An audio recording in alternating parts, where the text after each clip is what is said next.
I did go to the store. Out of all the fabric I already have, I know. Enough talking already. Let's get busy making my newest design, the double weave string quilt. First thing you're going to need is the pattern. I have a really good mix of free patterns and ones that you need to purchase here on my channel. The link is down below in the description box. It's the same link to get to the free ones as well as the purchase ones. Just know that any pattern that you do purchase is greatly appreciated by me. Purchasing one of my patterns only helps me to bring you more of what you love. And it also helps keep the ones that I have free. Now, if you want to make the quilt that I made today, then you'll just have to choose 8 colors. Here I've gathered just a bunch of scraps, and I did press some. This one's not pressed, but what you're going to need to do is press all of your scraps nicely. Now you can see here, this one is already connected together. Well, that's going to make less work when it comes to making these into strips or strings. The way this quilt is laid out is to make the ribbon give the illusion of following all the way through. And the strings in this pattern design totally help that illusion happen.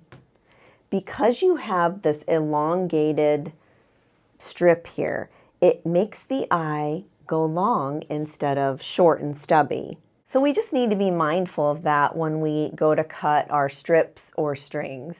So take for instance this one that I just pressed. I'm going to find a line on my ruler and find this seam right here, and I'm going to line this up. And I'm going to cut off this raw edge. I can go 2 ways here. I can go this way and keep those 2 together, or I can flip it this way and make a skinny strip along this side. I think I'm going to go this way, and I'm going to show you how to add 1 on the bottom of this. And you can make these as skinny or as wide as you want. I tended to go nothing less than 1 inch all the way up to, I believe, 3 inches or 2 3/4.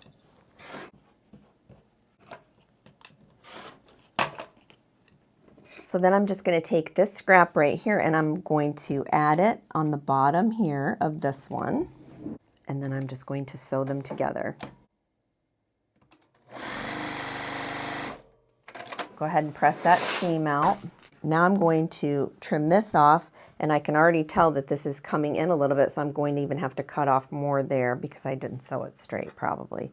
Because when you go to look at this to trim, you want that seam allowance, that seam right there, to line up on a line on your ruler. That's the part that you need to make sure is straight. And the sides. That'll make the sides straight anyways. Now I'm looking at the line down the center there and the line along here. And I want to find the best, most even cut. It's very important. Just take a minute and do this step and you won't have anything that's crazy and wonky. So there we have that strip right there. Now I usually do give you the sizes in all of my tutorials, but this one, I want you to take the time, get the pattern, and work it out for yourself because this is a really easy, fun pattern, I promise you. So I'm going to need another block like this. So I'm going to line this up here just for now, and I'm going to get a few more pieces. I'm going to give this a really good mix of length and width.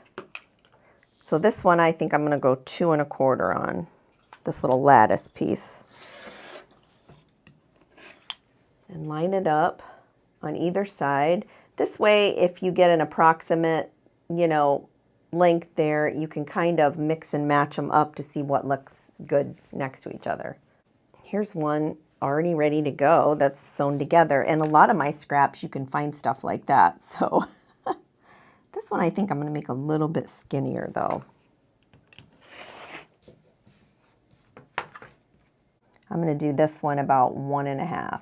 Sure everything's lined up, the seam here.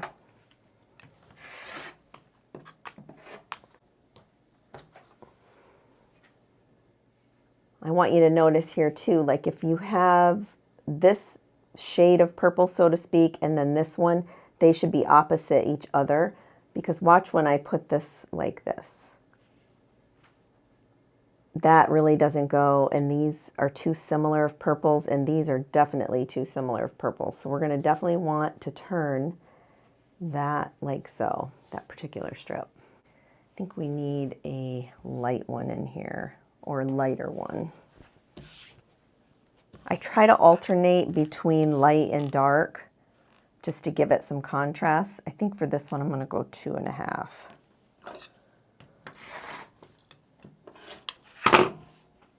And then I'm going to add, I think, this little, oh, look at that one's connected. All right, maybe we'll just take some of that.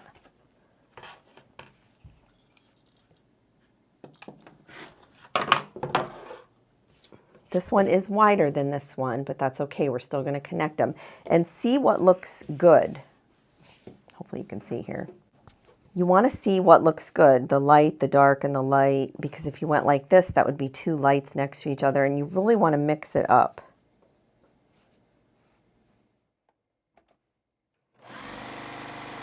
And then you'll always want to come in and press in between every addition of fabric.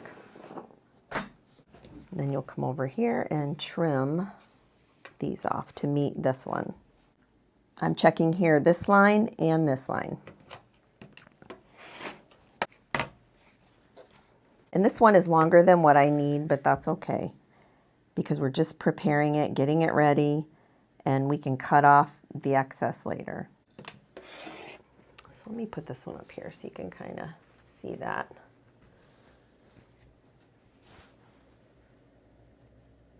So that can go like that, or we can add this way. I'm thinking that that looks better. I'm thinking, I don't know, maybe here. Maybe that's too dark there. I don't know. Okay, we'll go with it for now. This is fun, this one right here.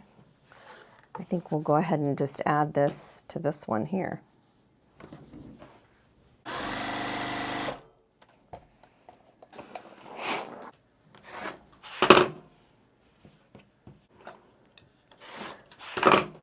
We need to add one more purple to this. So I think I'm going to add it up top here because these two purples right here are too similar. So we'll just add it on.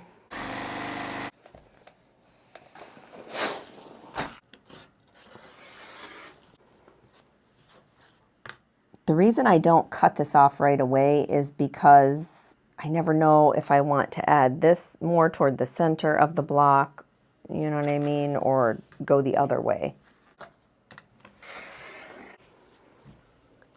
So you can see how that works out. I think that may go good there.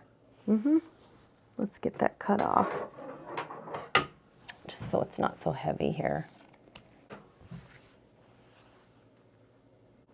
Again, you want that elongated look there. I think one more ought to do it. What do you think? This one? Yeah, that one. That looks good. Okay.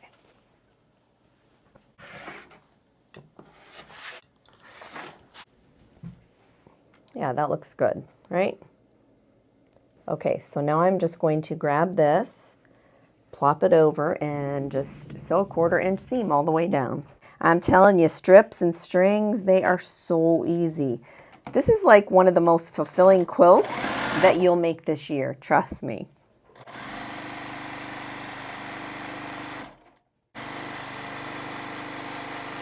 The one thing that you have to be mindful of too when, you know, attaching the strings together, you just want to make sure that they don't bow out. So you just want to, you know, lightly press those seams over where they need to go. And I just press them to one side. Whichever side it wants to go, that's the side I press it to. So this is what that looked like there. Let's go ahead and grab these two pieces like that.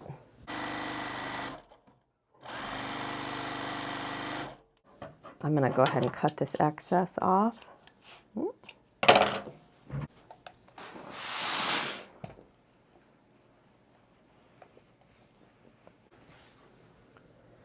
it like that or was it like that? I can't remember.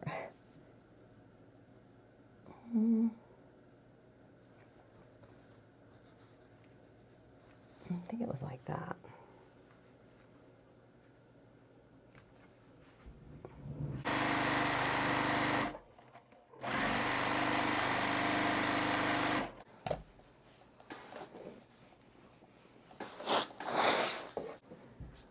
put that wrong?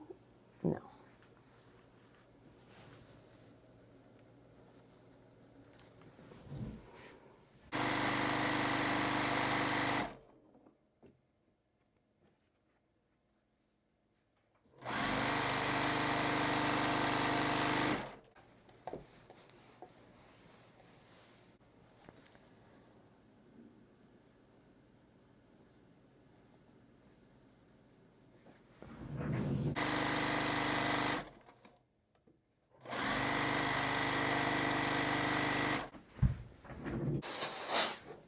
Now you're going to take this block right here and cut it square, just like this one. I want to show you here how we end up doing these right here, the end parts, where the angle is, where the half square triangle is, the HST.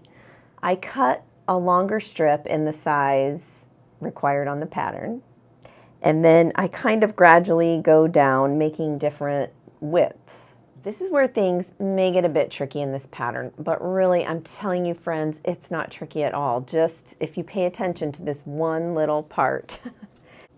Each color requires 2 of these half square triangles on the ends. Normally when we make, a half square triangle and we need to double that, by double, all I mean is I need 2 of those. Remember how in the beginning I said these have to go in an elongated way so it looks pleasing to the eye. It's a good follow through in the weaving of the ribbon. So our strips have to be set in a certain way. We can't just make one big square of these strips, cut them diagonally and make it work. If we did that, one set of the strips would be pointing off in a different direction, and we don't want that. We want each strip set, or each ribbon, so to speak, to be following through the same way throughout the entire double star. That means we have to make individual pieces like this, and then connect them to little half squares like this. So for the background fabric, there is a measurement in the pattern where you just make one square and then cut it on the diagonal. So that part's easy. So I use this sort of like a template then to make sure that I have this correct. So I know that these strips have to be going that way and the background fabric is here. So that is going to be the mirrored opposite over there. The mirrored opposite of this one right here is going to be, I'm going to turn this like this, right? And then this half square triangle, or this half square triangle, is going to be laid here to make sure that I have indeed enough fabrics here that I need to sew together. And I've just laid these here. They're not sewn yet.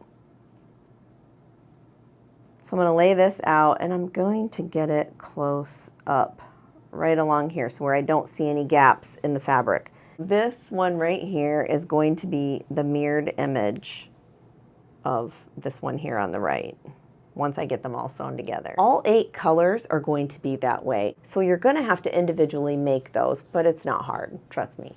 I will check this measurement again once I get all of these sewn together too. So I'll start here and just work my way back. Now you can wait to press these when you're all done with the strip set, if you want, but I don't. I tend to do it right away though. Oh, I don't know. It's just the way I am. And if your fabric bows out and you see that right away, trim the bow right out of there.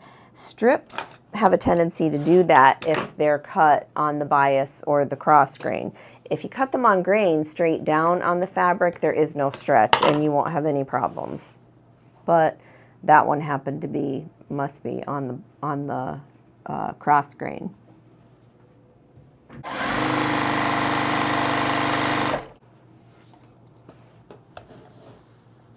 I did that on the wrong side, didn't I? Oy. No, I didn't, did I? I don't know. I think I sewed those backwards. Oh well.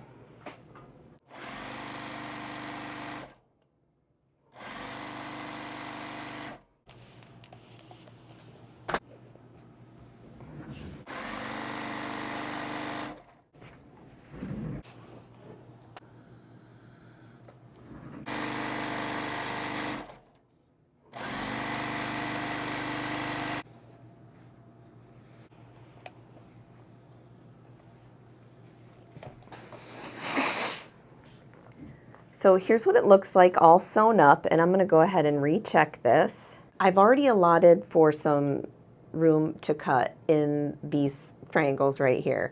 So no worries if it's a tiny bit short.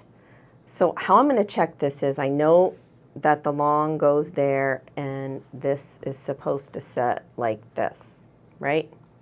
So now I'm going to do is take this and put right sides together. And I'm going to line it up along this edge and this edge. Now I could have put probably another one here just, you know, but I know that I've allotted for some space in here, even though that's a little short there. And that's, you know, you just want to make sure that these seams are within the seam allowance when you go to sew it on. And also make sure that your lines are straight, that this edge lines up along a straight edge. You want to make sure that this is a straight edge here. So recheck that if you need to, because otherwise your strips are going to look wonky and we don't want it to look wonky. Pop a couple pins in just, you know, to make sure that everything stays nice.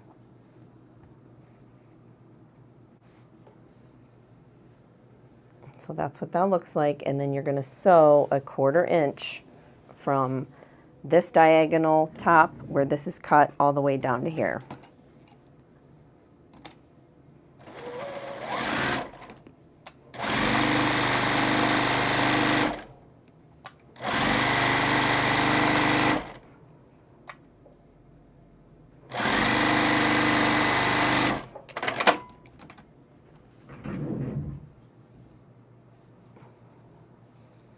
What I do is double check too on the size to make sure that I did indeed get to that amount that I needed.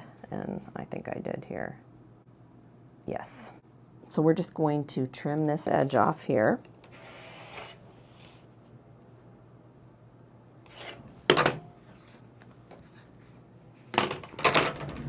Give this a hot press.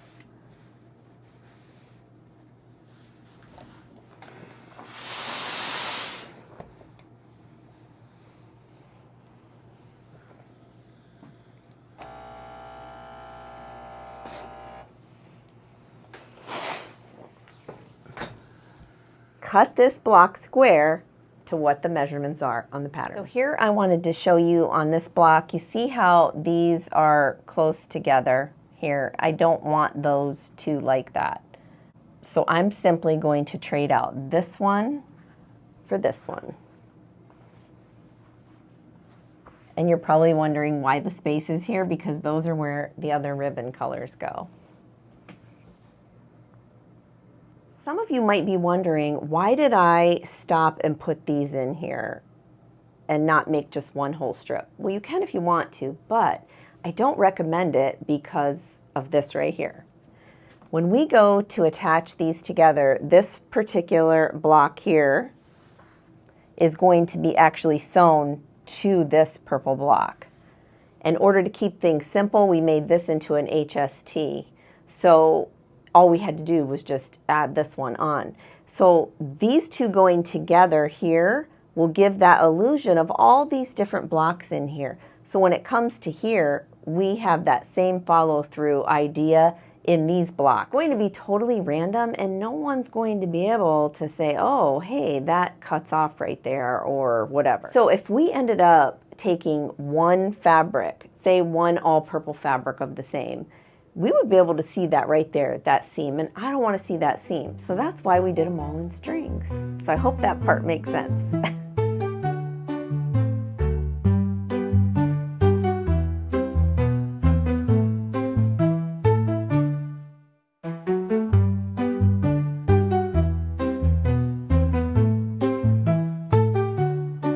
Isn't it cool? I just love this double weave string quilt.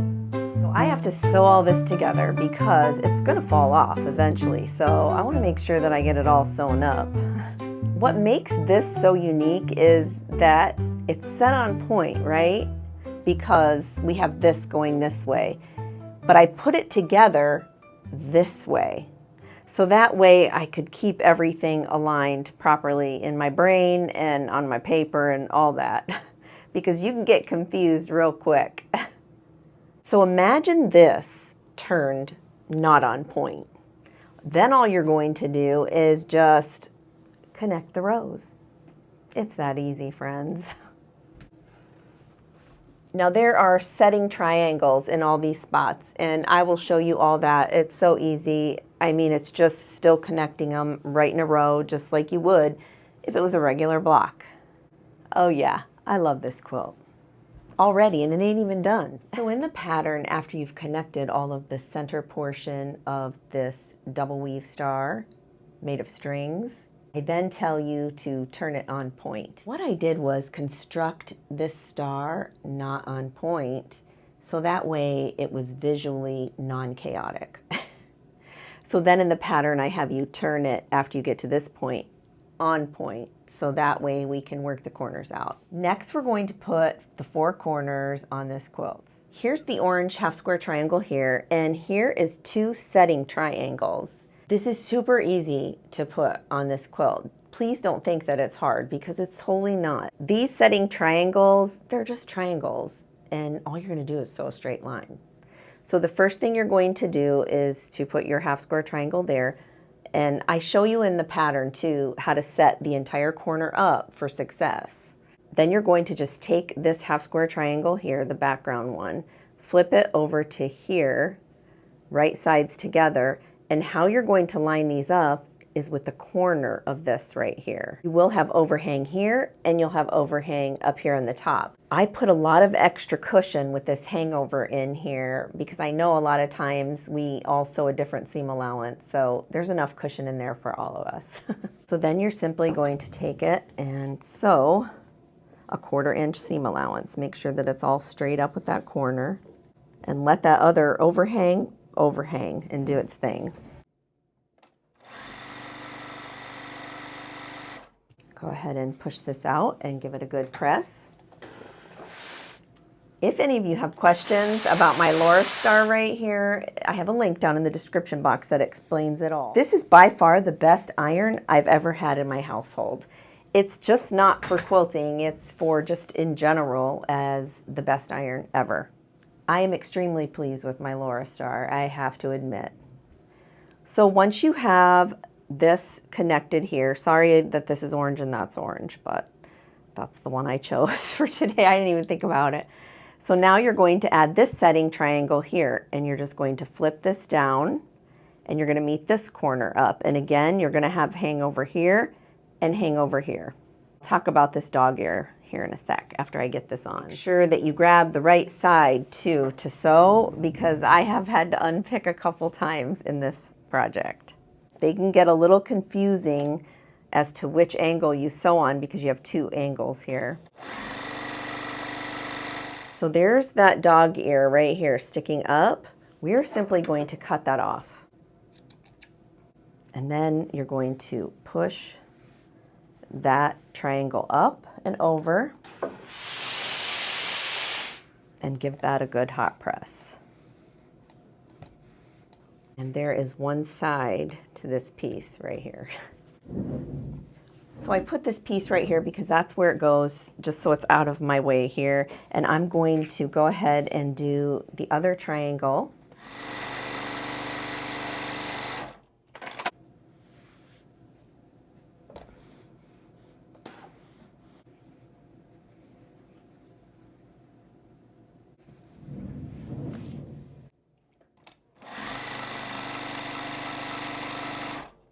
And before you press that out, go ahead and trim that dog ear right off of there.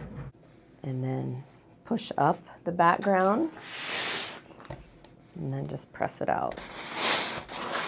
So that triangle goes there. So you can see down here, hopefully, I don't know, maybe you can't, but this is up on my design wall. Then you're going to take the 2 big HSTs and sew those together, which I've already done. A little prep work there. Yay. Now you're probably not going to be able to see this. So I've taken this where I've added those 2 triangles and then on the other side as well. And now I'm going to connect these two together, the big HST along here with this side. And you're going to, again, match it up right here on the corner. That's going to be your matching point. And you're going to have some hangover.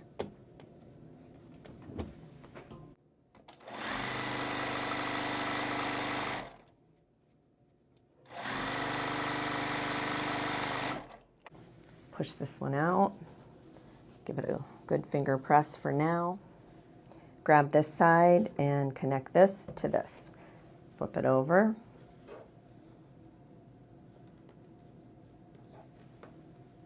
Line it up. And then sew a 1/4 inch seam allowance.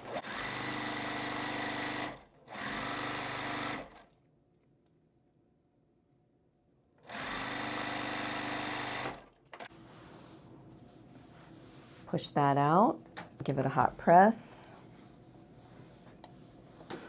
on both sides.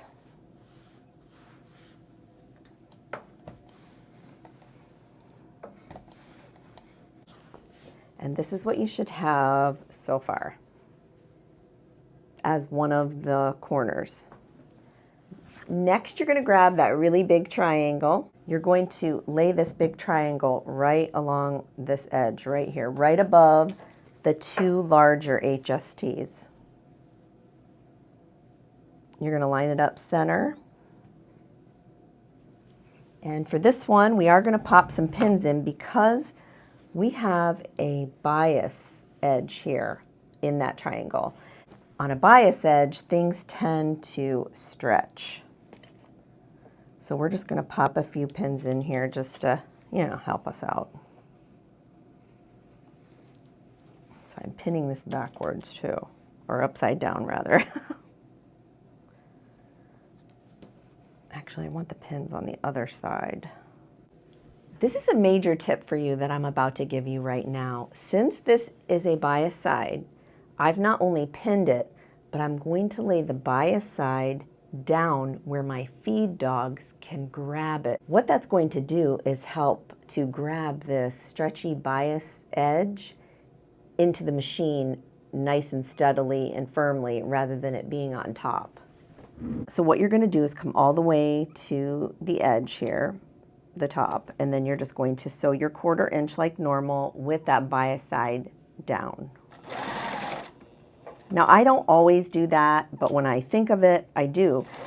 That's only going to help you not have bowing and waving in your edges, or your seams rather.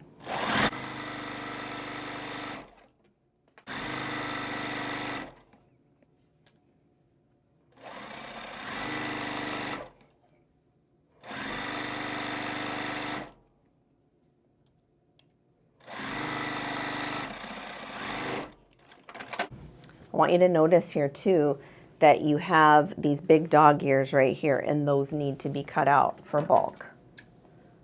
Because we don't want all this bulk in here. We don't. Especially me, because I'm going to be free motion quilting this quilt on my domestic sewing machine. So, you know, the less bulk, the better. Going to flip this out and press it outwards.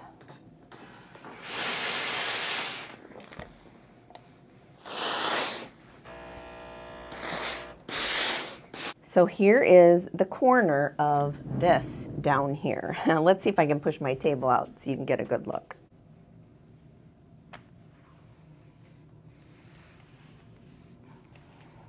So hopefully you can see that. Oh yeah, looking good. See here, this corner totally makes that edge up. It's actually kind of like a big snowballing of the corner if you've ever snowballed corners on, you know, little quilt blocks. So next, I'm just going to finish sewing up these corners just like I've sewn this one here, and then we're going to put it all together. I have all 4 corners all sewed up. Now it's time to simply just pull these down and put right sides together.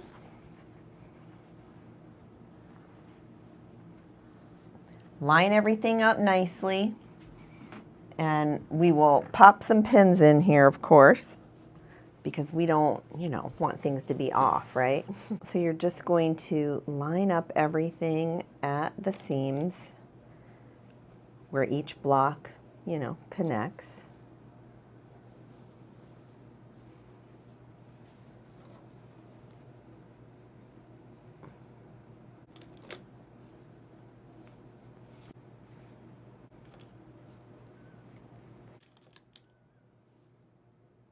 Again, on this one, you're going to have that nice big overhang of that dog ear.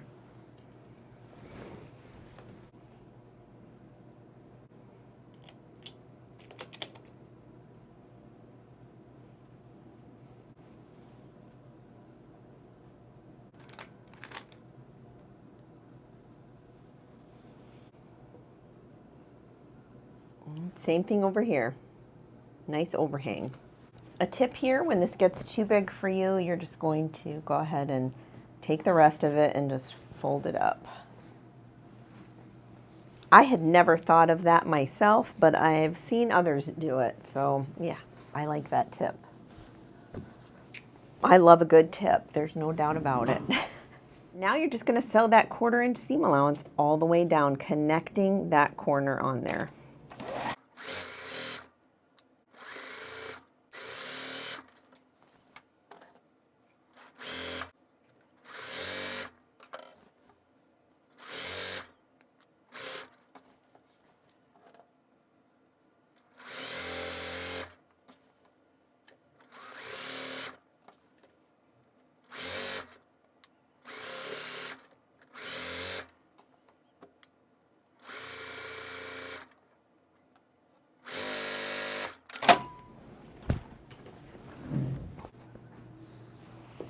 And you're going to check your seams, make sure everything looks good, which it does. Everything looks pretty good. There's no real big mishap where I've totally missed the points, so we're good. You know, you're always a little off maybe, but you know, this isn't perfection. I always say practice makes better, not perfect. Remember that, friends. It's true, right? Think about it. There's only one perfect, and we all know who that is, right? Yep, you know. And it's not us, that's for sure. So practice makes better. It makes more sense. So I'm going to press this seam up, away, toward the corner. I'm going to set it this way first so that I can get that seam going in that direction. You can open the seam too right here. That would work. That would be actually a lot less bulk here, but I think we'll be okay with this little tiny bit of bulk. Then when you get that seam all nice and set, you're then going to just press the front.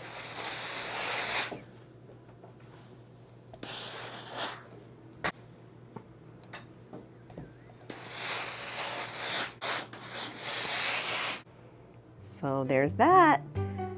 3 more to go.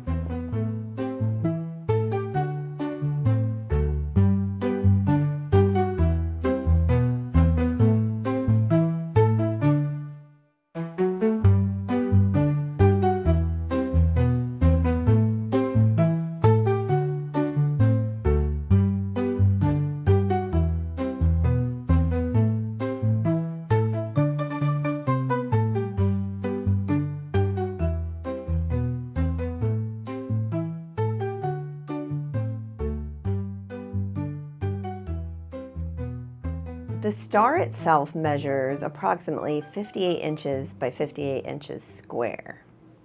So I'm going to give you my thoughts on how I'm going to finish this all up, and then I'm going to sleep on it because sometimes I'll think differently when I wake up in the morning. So that's what I'm going to do here. So I have my star, and I am pretty sure I want to add borders all the way around, the same amount in inches anyways, all the way around, keeping it square until you know, I get to the top and the bottom, because I love a top and bottom border only. I don't like the sides done. I don't know why, just to my eyes, it's more pleasing. First, you need to imagine the background, because I'm not going to add any different color. It's just going to be, you know, background color all the way around. in the same amount of inches. I think I said that. Maybe I didn't. I don't know. If I didn't say that, I said it now. So it's going to be all background, and then I want the navy, I think, to pop of color up on the top and the bottom. I had thought maybe this grunge yellowy orangey color would be pretty, but I don't think, imagine more background there. I don't think that this yellow is going to pop enough for me, so yeah. So I have these 2 fat quarters in this blue color, and I really do like this grungy blue, and I think that that goes really well. The only problem here is my borders can only be about, looks like 4 inches or so, if that, in width, and I have to piece 4 strips together along the top if I go with this blue. Now this one I actually have some yardage of, and it's a dark navy with a light blue Swiss dot in it. So I think I like this one. I think this is probably the one I'm gonna go with. I don't know yet. I don't know. Like I said, I have to sleep on it. But I know for sure that I'm probably going to put a very thin cotton batting on it, and I'm going to go with this dark navy gauze. Some of you that have watched my cleanup video on my second secret sewing room right across on the other side of this wall here, some of you might remember it was stuffed in this room somewhere in a bag, and when I opened it up, I then threw it over there because I had forgot that I bought this. But I forgot no more when I cleaned up that room. So this gauze is going to go on the back of this quilt, I'm pretty sure. Things may change. I don't know. As far as binding goes, I don't know. I may end up taking some of the scraps that I have from the other room of my Minky and binding it all in a Minky bind. That would be really cozy. So I haven't got that far yet in my brain anyways. So I'm going to sleep on it, and the next time you see me, I'm going to have my mind made up already. So stay tuned. Oh yeah, when you sleep on things and you think about them, and your mind starts to change about things. So I'm going to save that navy gauze for another quilt that I have in mind. I decided to put this really cute flannel penguin design on the back of this quilt. You're probably thinking, penguins on the back of a double weave string star quilt? Yeah, I know. You probably are, but it's okay. Trust me. I usually end up buying a ton of flannel when it's on sale at Joann's, so that way I have it on hand to put as batting in my quilts. My family really enjoys having the flannel as the batting in my quilts that I make. Because of the drape, it just snuggles up to them perfectly. I don't know. And it's true though, it really does. It's not really stiff at all. So the next step is to put your quilt sandwich all together, and that is the flannel wrong side up, then you're going to lay your batting down, and then you're going to lay your quilt top right side up on top of that. And after that, it's time for the free motion quilting. I get a lot of questions about my free motion quilting. I do all of my free motion quilting on my domestic home sewing machine. It's a Juki TL18, and you can check out all the information below. What I want to share with you though, before we get into the different designs and things that I put on this string quilt, is how I set up for my free motion quilting. I always have my table pushed up against a wall, and I have hooks on the left and the right of the wall up high. I use twill tape to attach to the hooks, and on the other end are binder clips. Those binder clips clip onto the edges of my quilt. Now you might think that's a ton of work. Well, it's really not. It does save you a lot in the end, because when you quilt on your domestic home sewing machine, you undoubtedly get a lot of drag when you try to push your quilt underneath your needle. I want you to notice that my Juki does turn on its side here, which makes things a lot easier because I have infinite amount of room on both the left and the right side of this sewing machine. And it also has a really deep throat, so that way I can push my quilt, farther away from me as I do my free motion quilting. So that's how I set things up. Now let's get into the free motion quilting on this quilt.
For the binding on this quilt, I initially had a dark navy flannel that I was going to use.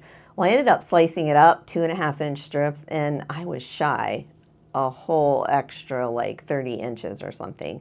So that wasn't going to work. And I didn't want to go to the store and buy more of that blue because I wasn't sure it was the same bolt. And you know the drill, right? Because the different dyes in the different lots are just different. So I did go to the store. Out of all the fabric I already have, I know, I did go to the store and I found this really cute light blue pinstripe. And this is what I used to bind this quilt. The final reveal. Oh yeah. One of my favorite parts about this quilt are the huge paisleys that come out of the little crevices of each of the star areas. I love how it just flows out and then rolls into other paisleys. And not to mention that those paisleys are set right on top of that confetti, colorful background fabric. That fabric I got at Hobby Lobby, and it seems like they always have that confetti fabric, and it's perfect for these fun quilts. And there's no doubt about it, that binding done in that light blue stripe and the top and bottom border makes this quilt totally pop. Check out the back of this quilt here.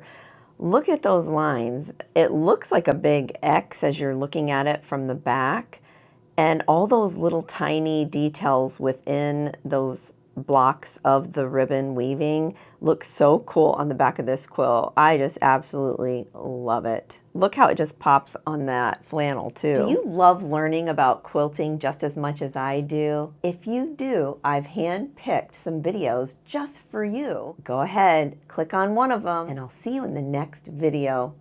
Until next time on the Sewing Channel, take care.